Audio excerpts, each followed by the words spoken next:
Every person, whether they admit it or not, carries a deep question in their heart. Where do I stand with God? The Bible speaks of a heavenly record called the Book of Life, a divine ledger that contains the names of those who belong to Christ and will inherit eternal life. Unlike earthly membership rolls or attendance sheets, this book is not maintained by pastors, priests, or church secretaries.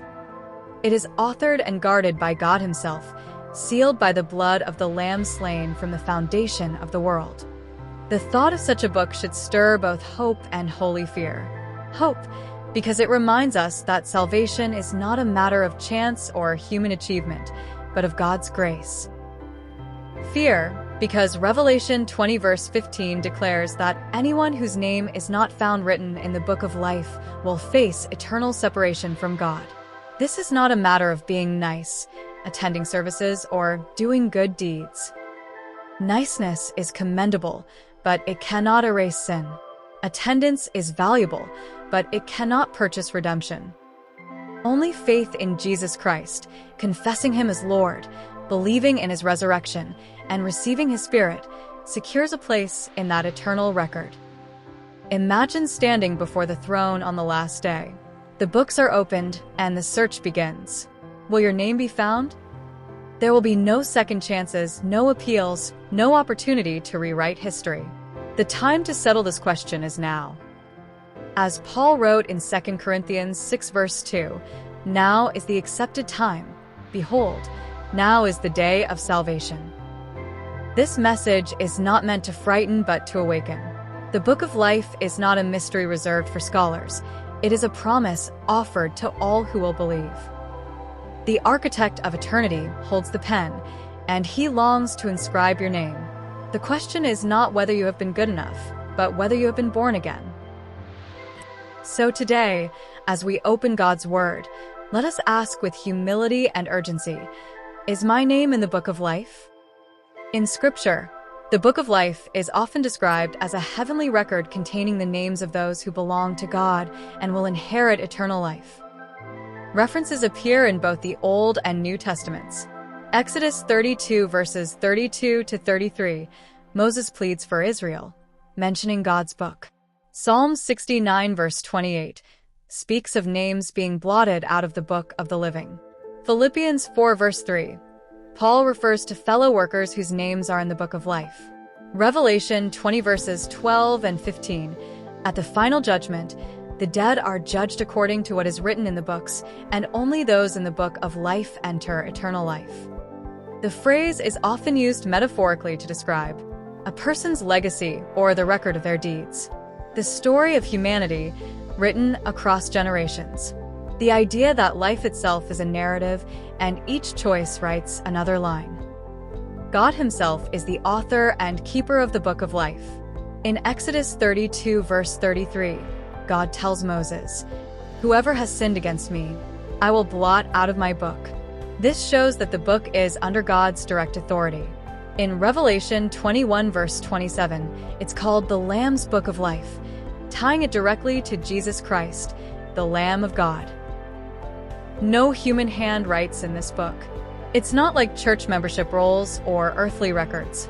It's divine, eternal, and unalterable except by God Himself. That's why Paul could confidently say in Philippians 4 verse 3 that his fellow workers' names were already written there.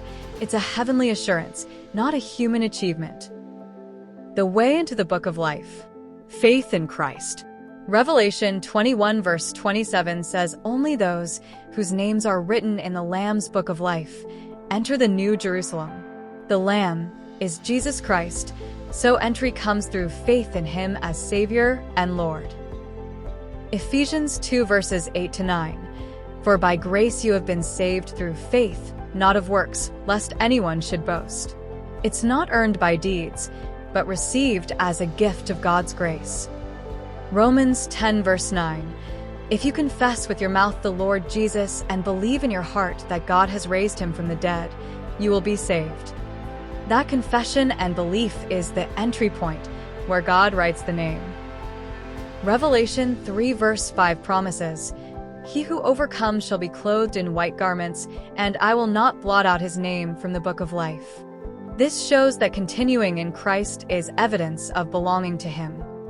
Jesus told Nicodemus in John 3 verse 3, "Unless one is born again, he cannot see the kingdom of God." Revelation 21 verse 27 says only those written in the Lamb's Book of Life enter the New Jerusalem. That writing comes through faith in Christ, not through rituals or attendance. A church roll is a human list. The Book of Life is God's eternal record. You can be on every earthly roster and still miss the eternal one if you don't belong to Christ. Church is the workshop where faith is nurtured, but only Christ's blood writes the name in the Book of Life. Attendance is evidence of fellowship, but salvation is evidence of belonging to the Lamb. So on the last day, and I am standing before the throne, and my name can't be found, will I get a second chance? No second chance after judgment. Revelation 20 verse 15. Anyone whose name was not found written in the Book of Life was thrown into the lake of fire. Hebrews 9 verse 27. It is appointed for man to die once, and after that comes judgment. These passages show that the final judgment is decisive. There is no redo or second opportunity once standing before the throne. 2 Corinthians 6 verse 2. Now is the day of salvation. The present life is the time God has given for repentance and faith.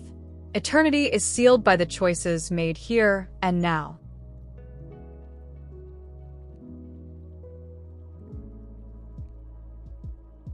Lord Jesus, I believe you died for me and rose again.